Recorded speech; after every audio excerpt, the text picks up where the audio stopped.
Hello and welcome to God's Unchained headquarters. A few days ago, God's Unchained's development team released a patch update to help balance the core set refresh. So let's take a moment to deep dive into each of the cards. And we're going to talk about the updates for each of them and give some thoughts to their decisions.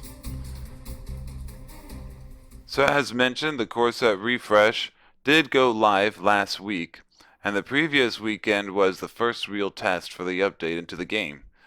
With over 200 new cards and changes, it should have been expected to have balancing issues. However, the extent to the imbalance surprised everyone involved. As we discussed in our previous video, where we discussed the state of the meta, link will be in the description of this video, the Magic domain took over, with 50 of the top 100 performing cards being from the Magic domain. It was also the most heavily played domain and had the overall highest win rates. Besides board wipe death, Magic decks were the only ones with over 50% win rate in the Mythic tier and over 1,000 matches. Light also saw the least popularity and tied for the last in performance. All these facts played into the latest update, so let's first look at what they weakened. The first card is Horde Hatchling. Originally 8 mana cost 3/3 dragon that cost 1 less for each card in hand and had a war ability to deal 4 damage to any target. This card was notorious for being too powerful and everyone called for it to be weakened, and with good reason. It took 12th place in last weekend's top 100 card ranks, and over the past 3 days its win rate was 57.4% and was played in 90.1% of all Magic decks. Everyone understood why they buffed his stats from being a 2/1 to 3/3 for the core set refresh, but it was a little unclear why they also lowered its mana cost from 10 to 8. In this update, they are increasing its mana cost back to 10, making it seem more late game play. Crystal Rain was a 4 mana spell that dealt 2 damage to each enemy creature. While the effect itself doesn't sound like much considering most creatures played now has ward, protection, or more than 2 health in the meta, it was still devastating to tokens, and if a spellcaster had at least 1 spell boost, it became an amazing board wipe. This is why it placed 18th in the last weekend's top 100 rank. Over the last 3 days, its win rate was 56.6%, and its popularity was 86.3%.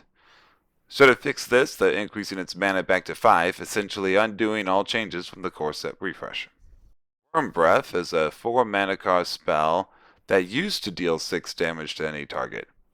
It ranked 27th in last weekend's top 100 cards, and over the last 3 days its win rate was 56.6% and was seen in 88.5% of all Magic decks.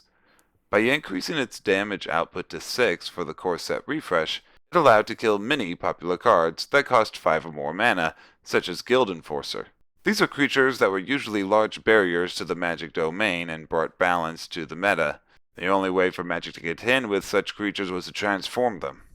Give them another card that can destroy those creatures made Magic that much more unstoppable. Plus, it could deal the damage directly, meaning for just 4 mana, you could deal 20% of the opponent's life, something that was previously reserved for 6 mana costing spells. Changing the damage back to 5 undoes the core set refresh, however it's still able to target players for 16% of their starting health. Rune ASp is a 2 mana cost 2/3 death creature that used to have Deadly and Afterlife both players unlock a mana lock. This card placed 95th in last weekend's top 100 cards. However, over the last 3 days its win rate was only 46.1% and only seen in 10.8% of all death decks. For this update they removed Deadly, and the game developers made a comment saying they thought it was weird to have a snake without Deadly, but its combo with Half-Life, which is a 3 mana cost spell that summons a creature from the grave with Blitz, was just too good. The odd thing is that Half-Life didn't make it to the top 100 list last weekend, and today it's still only having a 48% win rate. While Deadly on a creature that has such low mana cost is amazing, Rune ASp was already seeing a lot of play when it was just a 2/1 creature that unlocked mana because it was mana ramp for board wipe death decks. Granted, they did also remove the choice to draw a card, since that also benefited the board wipe death decks, but they still left the other powerful component. Game developers want the snake to have deadly, then let it have deadly. Just remove the afterlife effect. Or better yet, since it is an Anubian, change its afterlife effect, give deadly to a friendly creature. Keep the flavor, and fix the combo concern. The other nerfs we're going to talk about didn't place in the top 100 card ranks last weekend, so it's unclear why they made these changes except to prevent power creeping from the other domains, such as Parthian Recruiter, the new 3 mana cost 3/3 light creature that used to summon a Tutu Acolyte every time a creature is healed. This was amazing since it costs the same as the Acolyte God power for light, but you get it more than once a turn. After the update, they restricted it to just once per turn. Get a Tutu Acolyte. With the card being so new and an epic, it's no surprise the popularity is only 2% of mythic matches. However, the win rate was only 41%, most likely because of Magic dominating the format, and they have several 2 mana costing spells that could kill 3 health creatures, meaning she wouldn't last long enough to have a field effect be played more than once anyway. Faithbreaker was a 5 mana cost 4/4 Death Neither that says when a god takes damage, it gains +1/+1. This card made a splash, but that appears to be it for now. The win rate was 47% and popularity 6%.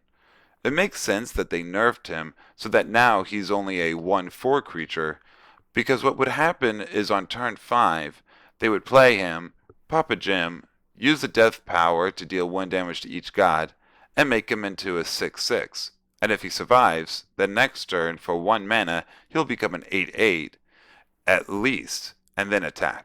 However, reducing his attack to this low may have just made him not worth it altogether.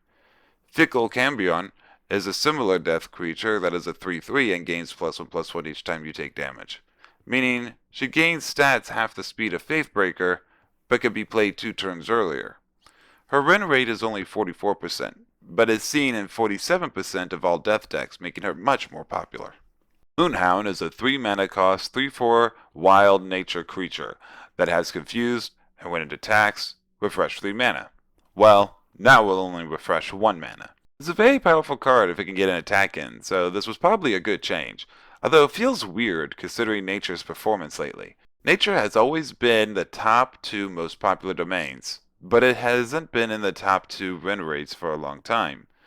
The last 3 days, its win rate was 48.5% and popularity 45.2%. Thessalonian Warrior was a 2 mana cost 2/3 nature Amazon with War, give +1/+1 to the strongest other friendly Amazon. It is now a 2/2. I thought it was interesting when someone on Discord pointed out that her mana cost, stats, and effects make her the same as Field Janissary, except Janissary is a light Olympian and can give its +1/+1 to any friendly creature. What's ironic is that Field is also a common, while Thessalian is an epic, which is kind of strange. Screams of the Night was a 2 mana cost deception spell that has you draw 2 cards, and if one of them is a Neither, draw an extra Neither. They now increase its mana cost to 3. This makes sense considering you may be drawing 3 cards for 2 mana, which is insane to think about. During the last 3 days, its win rate was 58.8%, and popularity was 10.6%. This tells me someone might have figured something out with this card.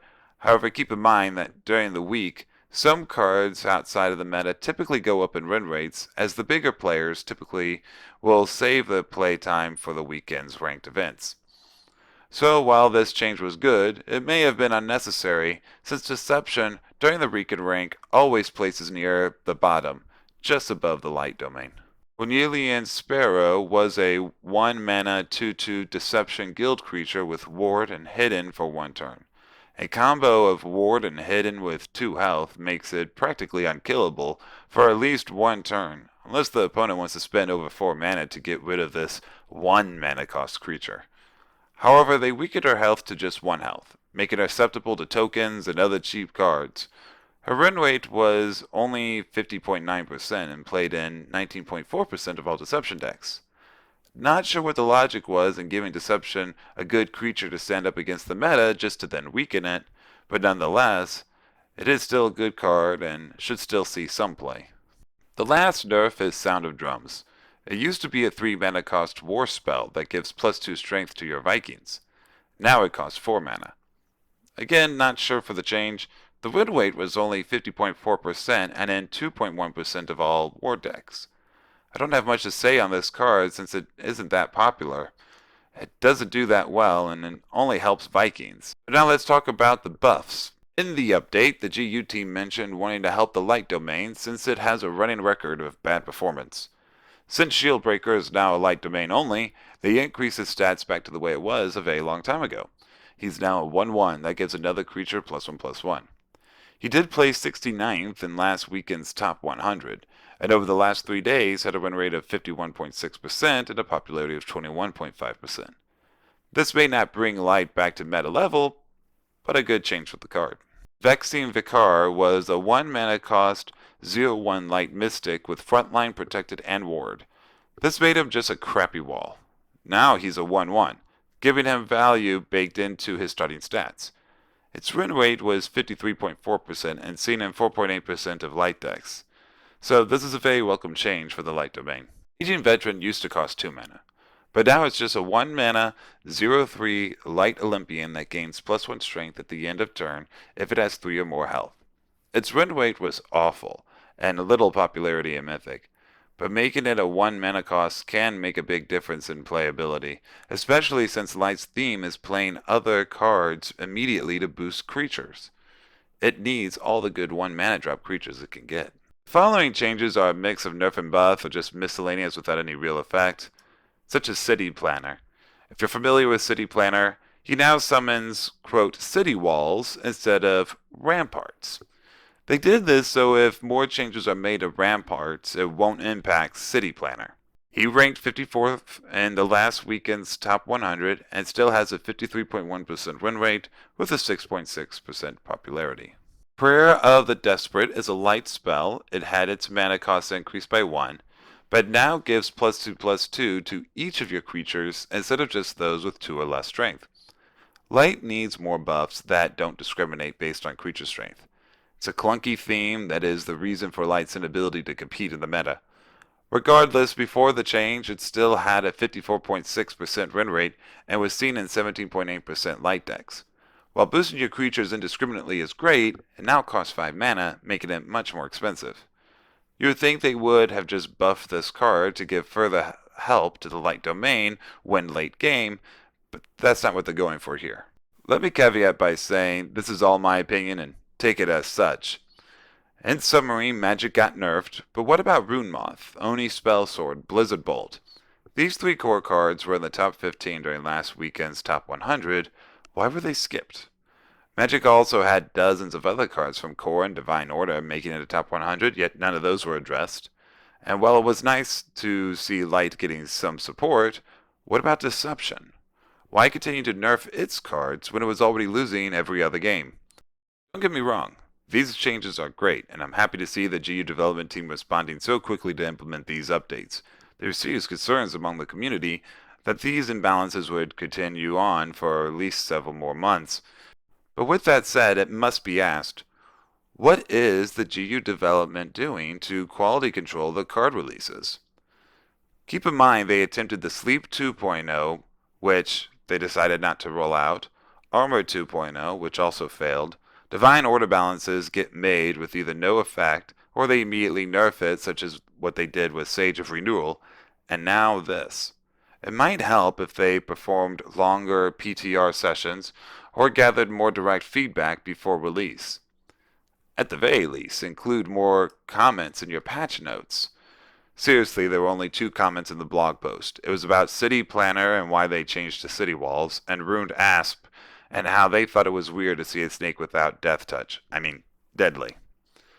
There is a lot to do for cleaning up Gods Unchained now. They still have visual bugs, glitches, balancing issues, and now they want to release a new set with more game mechanics. They can't even fix or balance what they already have, so why throw in another set of hundreds of new cards in which you'll have to scramble around with? If they needed money, I would understand that. Every company needs cash flow in order to survive, and it has been quite a while now since they've released Divine Order. Then I have to wonder, why change over 150 cards, many into seemingly brand new cards, for this core set refresh?